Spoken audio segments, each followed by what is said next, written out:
नाज़रीन कराम, तुर्की कितना ताकतवर है।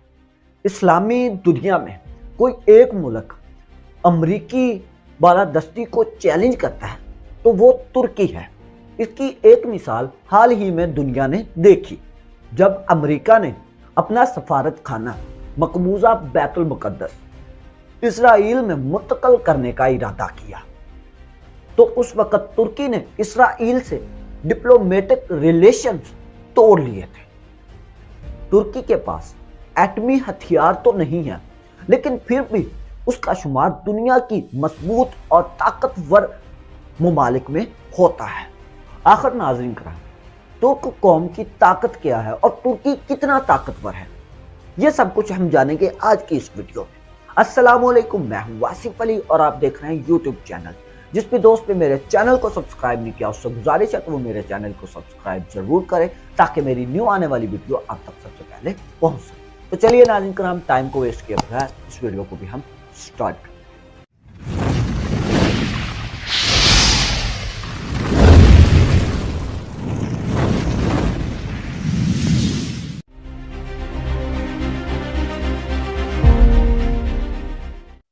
नाज़रीन कराम, वैसे तो तुर्की का रकबा पाकिस्तान के रकबे से बहुत कम है। इस रकबे में मौजूद पानी और इंसानों की आबादी भी पाकिस्तान से कम है, लेकिन इसके बाद सबसे बड़ी बात, तुर्की की सबसे ज्यादा बड़ी ताकत उसका जुग्राफिया ही है। वो यूं कि यूरोप और एशिया के संगम पर वाक़िया तुर्की दोनों बड़े आज़मों का दरवाजा बन चुका है। इस दरवाजे की इतनी ज्यादा अहमियत है कि अमेरिका और रूस दोनों ही चाहते हैं कि तुर्की उनके कैंप में रहे, और तुर्की अपनी इस अहमियत को बड़े ही अच्छे तरीके से इस्तेमाल भी करता है। लेकिन यही जुग्राफिया तुर्की के लिए बहुत ज्यादा नुकसान का बाइस भी बनता है, क्योंकि हर साल एशिया से यूरोप जाने वाले लोगों का समुंदर तुर्की में आ जाता है, जो तुर्की के लिए बड़ा माशी चैलेंज खड़ा कर देता है। यूरोप समझता है कि तुर्की ऐसे तारकाने वतन को रोक देगा, लेकिन तुर्की के लिए उनको रोकना, अपने मुल्क में ठहराना या वापस उनके मुल्क में बेचना, तीनों ही बहुत बड़े दर्द सर बन जाते हैं। 2015 में ऐलान कर दी कि तुर्क साहिल पर मिलने वाली लाश ने दुनिया में तहलका मचा दिया था। तुर्की यूरोपीय यूनियन का हिस्सा बनना चाहता है, लेकिन इसमें भी इसका जुग्राफिया बहुत बड़ी रुकावट बन रहा है, क्योंकि यूरोपीय यूनियन के शहरी बगैर वीजे के सारे यूरोप में घूम सकते हैं। अगर तुर्की यूरोपीय यूनियन का रुकन बनता है तो हर साल एशिया से आने वाले हजारों तारकाने वतन बआसानी तुर्की से होकर यूरोप में चले जाएंगे। इसीलिए तुर्की की सरजोर कोशिशों के बावजूद भी यूरोपीय यूनियन इन्हें अपने अंडर नहीं ला रहा। माशी लेवल से देखा जाए तो तुर्की 863 बिलियन डॉलर जीडीपी के साथ दुनिया की 17वीं बड़ी इकोनॉमी कहलाती है। तुर्क की माशत में सियाहत रीढ़ की हड्डी की मानद है। हर साल दुनिया भर से 70 लाख सियाह यहाँ पर घूमने फिरने के लिए आते हैं। इसके अलावा तुर्की में गाड़ियों, टेक्सटाइल और इलेक्ट्रॉनिक्स ने भी बहुत ज्यादा तरक्की भी की है। फौजी मैदान में तुर्की की अहमियत और भी ज्यादा है।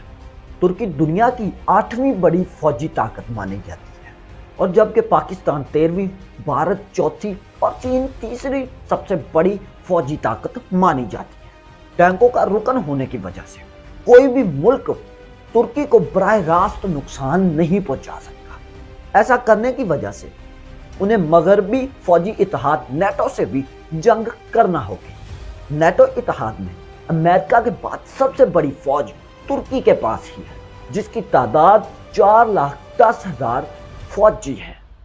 तुर्की के पास 1018 लड़ाके तैयारे हैं। तुर्की अमेरिका के ताउन से F-16 तैयारा मैन्युफैक्चर भी करता है, जबकि नेटो का रुकन होने के नाते इन्हें रडार में नजर न आने वाले अमेरिकी F-35 तैयारे भी मिलेंगे। लेकिन इसके लिए अमेरिका तुर्की में आए खराबी को भी ठीक करना होगा। अमेरिकी दबाव के बावजूद तुर्की नेटो का वो रुकन है جو روس سے بھی میزائل ڈیفنس خرید رہا ہے۔ ترکی کو اپنے جغرافیے اور اسلامی ممالک میں ترجیح کی وجہ سے وسیع سیاسی قوت بھی حاصل ہے۔ جب امریکہ نے بیت المقدس کو اسرائیل کا دارالحکومت منتخب کیا تو اسی وقت ترکی کے صدر طیب اردوغان نے اسلامی ممالک کا اتحاد بلا کر بیت المقدس کو فلسطین کا کیپٹل بنا دیا تھا۔ اس وقت ترکی کے اس اقدام نے مسلمانوں کے دل جیت لیے تھے، تاہم اچھے جغرافی اور جدید فوج کی وجہ سے بھی بہت زیادہ مسائل کا شکار بھی ہوتا جا رہا ہے۔ ان میں دو مسئلے بہت بڑے ہیں، اور جن میں پہلا مسئلہ تو یہ ہے کہ ترکی کی کرد آبادی نے آزادی کی جنگ چھیڑ رکھی ہے۔ اس کرد اکثریت نے ترکی کے ساتھ عراق اور شام میں بھی اپنے فوجی اڈے کھول لیے ہیں۔ ترکی نے جوابی کارروائی کرتے ہوئے شام کے شمالی حصے پر قبضہ بھی کر لیا ہے، اور عراق میں بھی ترکی کی فوج داخل ہو چکی ہے۔ اسی فوجی مداخلت کی وجہ سے ترکی کو عالمی سطح پر بہت زیادہ تنقید کا سامنا بھی بنایا گیا تھا۔ ترکی کا دوسرا بڑا مسئلہ یورپین یونین اور امریکہ سے خراب تعلقات ہیں۔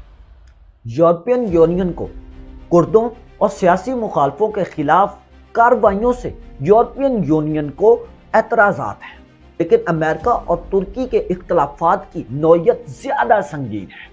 2016 میں جب ترک عوام نے فوجی بغاوت کو ناکام بنا دیا تھا تو اس سازش کا الزام ترکی نے فضل اللہ گولن پر لگایا تھا۔ فتح اللہ گولن اس وقت امریکہ میں بیٹھے ہوئے۔ ترکی کی مانگ کے باوجود امریکہ نے فتح اللہ گولن کو ترکی کے حوالے کرنے سے انکار کر دیا تھا۔ یہ بات بھی سامنے آئی کہ ترکی کا فضائی اڈا بھی امریکہ کو استعمال کرنے کے لیے دیا گیا تھا۔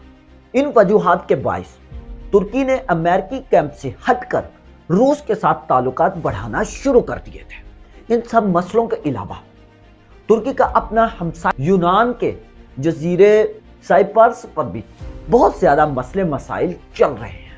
ترکی نے 1974 میں یونان کو شکست دے کر سائپرس کے کچھ حصے پر قبضہ کر لیا تھا، تاہم دنیا یہ قبضے کو تسلیم نہیں کرتی، اور اس وقت صورتحال یہ ہے کہ ترکی تیزی سے روس اور ایران کے قریب ہوتا جا رہا ہے۔